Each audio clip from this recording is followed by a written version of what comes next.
പാലക്കാട് കൊല്ലങ്കോട് ബെവറേജസിൽ വൻ മോഷണം. തിരുവോണ ദിവസം മദ്യക്കുപ്പികൾ മോഷ്ടിച്ചു. ചാക്കിൽ കെട്ടി മദ്യക്കുപ്പികൾ കടത്തിക്കൊണ്ടുപോവുകയും ചെയ്തു. ശ്രീകുമാരനാണ് ചേരുന്നത് പാലക്കാട് നിന്ന് വിവരങ്ങളുമായി. ശ്രീജിത്ത്, ഇത് എപ്പോഴാണ് മോഷണം ഉണ്ടായത്? ഇപ്പോൾ ഇന്നലെ നമ്മൾ കണ്ടതാണ്, മലയാളി കുടിച്ച മദ്യത്തിന്റെ കണക്കൊക്കെ നമ്മൾ കണ്ടതാണ്. അതിനിടയിൽ മോഷണവും നടന്നിരിക്കുന്നു അല്ലേ? തീർച്ചയായും സ്മിത, ഇന്നലെ രാത്രിയോടുകൂടിയാണ് ഈ ഒരു സംഭവം നടക്കുന്നതെന്നാണ് മനസ്സിലാക്കുന്നത്. നമ്മളിപ്പോൾ ഉള്ളത് കൊല്ലങ്കോട് ബീവറേജസിന്റെ മുൻപിൽ തന്നെയാണ്. ഈ ബീവറേജസിലാണ് ഇത്തരത്തിൽ ഒരു വലിയ മോഷണം നടന്നിരിക്കുന്നത്. ഇന്നലെ തിരുവോണ ദിവസം അവധിയായിരുന്നു. ആ അവധി ദിവസം രാത്രിയോടുകൂടിയാണ് ഒരു ഓട്ടോയിലെത്തി എന്നാണ് പ്രാഥമികമായി മനസ്സിലാക്കുന്നത്. അതിനുശേഷം ഇതിന് പുറകുവശത്തെ ഒരു ഷട്ടറുണ്ട്. ആ ഷട്ടറിന്റെ ഭാഗം പൊളിച്ചാണ് ഇത്തരത്തിൽ കൊണ്ടുപോയിരിക്കുന്നത്. മദ്യക്കുപ്പികൾ ചാക്കിൽ കൊണ്ടുപോയി എന്നാണ് പറയുന്നത്. ഒരാൾ മാത്രമാണോ എന്നത് പരിശോധിക്കുന്നുണ്ട്. എന്തായാലും ഒരു പ്രദേശവാസിയെക്കുറിച്ച് കൃത്യമായ രീതിയിലുള്ള വിവരം ഇതിനകം തന്നെ ലഭിച്ചു കഴിഞ്ഞു. എന്തായാലും ഇപ്പോൾ ഒരു കണക്കെടുപ്പ് ഓഡിറ്റിംഗ് നടത്തിക്കൊണ്ടിരിക്കുകയാണ്. ബീവറേജ് കോർപ്പറേഷൻ ഉദ്യോഗസ്ഥർ എല്ലാവരും തന്നെ ഇവിടെ എത്തിക്കഴിഞ്ഞു. രാവിലെ കൊല്ലങ്കോട് പോലീസും ഈ മേഖലയിൽ പരിശോധന നടത്തിയിരുന്നു. എന്തായാലും ചാക്കിൽ കെട്ടി കൊണ്ടുപോയി എന്ന് പറഞ്ഞാൽ അത് കുറച്ചധികം തന്നെ ഉണ്ടാകുമെന്നാണ് ഇപ്പോൾ ഈ ഒരു ഘട്ടത്തിൽ ഇവിടുത്തെ ജീവനക്കാർ പറയുന്നത്. അവർ ഇന്ന് രാവിലെ ഈ ബീവറേജസിന്റെ ഔട്ട്ലെറ്റ് തുറക്കാൻ വന്നപ്പോഴാണ് ഈ ഒരു സംഭവം അറിയുന്നത്. നാട്ടുകാരും ഈ പ്രദേശത്തോട് നമ്മോടൊപ്പം ചേരുന്നുണ്ട്. ചേട്ടാ, അത് എങ്ങനെ കൊണ്ടുപോയി എന്നാണ് ഇപ്പോൾ പറയുന്നത്? അവർ എങ്ങനെ കൊണ്ടുപോയിച്ചാൽ ഇത് ഇന്നലെ രാത്രിയാണ് സംഭവം. രാവിലെ നിങ്ങൾ വന്നപ്പോൾ ഇന്ന് രാവിലെ എത്തിയപ്പോൾ ഇവിടെ ഒരു അടച്ചിറക്കണം. ഞാൻ സാധനം വാങ്ങിക്കാൻ വേണ്ടി വന്നതാണ്. പ്രദേശവാസിയാണെന്ന് തോന്നുന്നുണ്ടോ? അങ്ങനെ പറയുന്നുണ്ട്. പ്രദേശവാസിയാണെന്ന് തോന്നുന്നു. അത് അറിയില്ല, കൃത്യമായിട്ട് നമുക്ക് ആരാന്ന് അറിയില്ല. എങ്ങനെ കൊണ്ടുപോയി?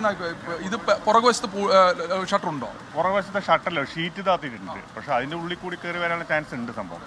പക്ഷേ ഈ മുൻവശത്ത് കൂടി വരാൻ പോരാ. ഇത് നമ്മൾ ക്യാമറ ഉള്ളത് കാരണം നമുക്ക് ആള് ഷീറ്റ് പൊളിച്ചിട്ട് അതേമാതിരി സെറ്റ് ചെയ്യാനുള്ള സംഭവമാണെങ്കിൽ CCTV ഒക്കെ ഉള്ളിടത്ത് CCTV കിട്ടിയിട്ടുണ്ട്. CCTV കിട്ടിയിട്ടുണ്ട്, ആള് കിട്ടിയിട്ടുണ്ട്. പക്ഷെ നമുക്കത് ഉറപ്പ് പറയാൻ പറ്റില്ല. പ്രദേശവാസി എന്നാണ്.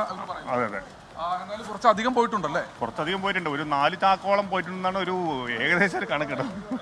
4 ചാക്കോളം വരുന്ന മദ്യക്കുപ്പികളാണ് മോഷ്ടിക്കപ്പെട്ടിരിക്കുന്നതെന്നാണ് പ്രാഥമികമായി മനസ്സിലാക്കുന്നത്. അതിൻ്റെ ഒരു കണക്ക് പൂർണ്ണമായി ലഭിക്കണമെങ്കിൽ ഇനിയും സമയമെടുക്കുമെന്നാണ് പറയുന്നത്. എന്തായാലും അതിർത്തി പ്രദേശമാണ് കൊല്ലങ്കോട്. ഒരുപക്ഷെ ഈ മദ്യക്കുപ്പികളെല്ലാം അതിർത്തി കടന്ന് പൊള്ളാച്ചിയിലേക്കോ മറ്റോ പോയാൽ അതിശയപ്പെടേണ്ടതില്ല. പക്ഷേ ഈ പ്രതിയെക്കുറിച്ച് കൃത്യമായ രീതിയിലുള്ള വിവരം ഇതിനകം തന്നെ ലഭിച്ചിട്ടുണ്ട്. ആ CCTV ഒക്കെ ഉള്ള മേഖലയാണ്.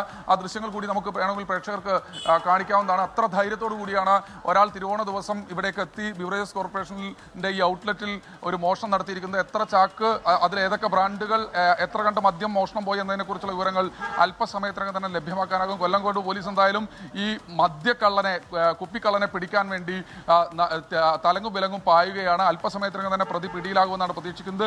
പ്രതിയെക്കുറിച്ച് കൃത്യമായ വിവരം ലഭിച്ചിട്ടുണ്ട്. പക്ഷേ ഇയാൾക്ക് മറ്റേതെങ്കിലും സഹായം ലഭിച്ചിട്ടുണ്ടോ എന്നാണ് അറിയേണ്ടത്. എന്തായാലും പോലീസ് ഒരു ഓട്ടോറിക്ഷ കേന്ദ്രീകരിച്ച് ആണ് ഒരു അന്വേഷണം നടക്കുന്നത്. ആ ഓട്ടോറിക്ഷയിലാണ് കടത്തിക്കൊണ്ടുപോയിരിക്കുന്നത്. പൊള്ളാച്ചി ബോർഡറിലേക്ക്, ഗോപാലപുരം ആ മേഖലയിലെ ബോർഡറിലേക്ക് കടന്നിട്ടുണ്ടോ എന്ന് സംശയിക്കുന്നുണ്ട്. എന്തായാലും പരിശോധനകൾ തുടരുന്നുണ്ട്. സ്മിത, എന്തായാലും വൻ മോഷണമാണ് നടത്തിയിരിക്കുന്നത്. അതിൻ്റെ ഒരു പൂർണ്ണ വിവരം, എത്ര ചാക്കിൽ മദ്യക്കുപ്പികൾ കെട്ടിക്കൊണ്ടുപോയി എന്നതിനെ കുറിച്ചൊരു വിവരം ഇതുവരെ പൂർണ്ണമായി ലഭ്യമായിട്ടുള്ള ഓഡിറ്റിംഗ് നടന്നുകൊണ്ടേയിരിക്കുന്നേ ഉള്ളൂ. സ്മിത, ഏതായാലും അവിട്ടനാളില് അവരുടെ കുടിമുട്ടിച്ചു എന്നുള്ളതാണ് നമ്മുടെ ബൈറ്റ് എന്ന ചേട്ടന്മാർ പറയുന്നത്.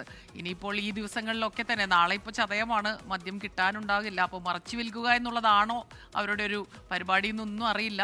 ഏതായാലും CCTV ദൃശ്യത്തിൽ മോഷ്ടാവിൻ്റെ ദൃശ്യങ്ങളുണ്ട്. അതുകൊണ്ട് തന്നെ എളുപ്പമാകും മോഷ്ടാവാരെന്ന് തിരിച്ചറിയുന്നതിലും പിടികൂടുന്നതിലും. തിരുവോണ ദിവസം തന്നെ മദ്യക്കുപ്പികൾ മോഷ്ടിക്കുകയായിരുന്നു. ചാക്കിൽ കെട്ടി മദ്യക്കുപ്പികൾ കടത്തിക്കൊണ്ടുപോവുകയായിരുന്നു. ശ്രീകുമാരനാണ് പാലക്കാട് നിന്ന് വിവരങ്ങളുമായി നമുക്കൊപ്പം ചേർന്നത്. ലോകത്തെവിടെയായാലും ഏത് സമയത്തും 24 വാർത്തകളും ഓഗ്മെന്റഡ് റിയാലിറ്റി പാക്കേജുകളും എക്സ്പ്ലെയിനറുകളും വിശദമായി കാണാൻ ഞങ്ങളുടെ YouTube ചാനൽ നിങ്ങൾക്ക് സബ്സ്ക്രൈബ് ചെയ്യാം.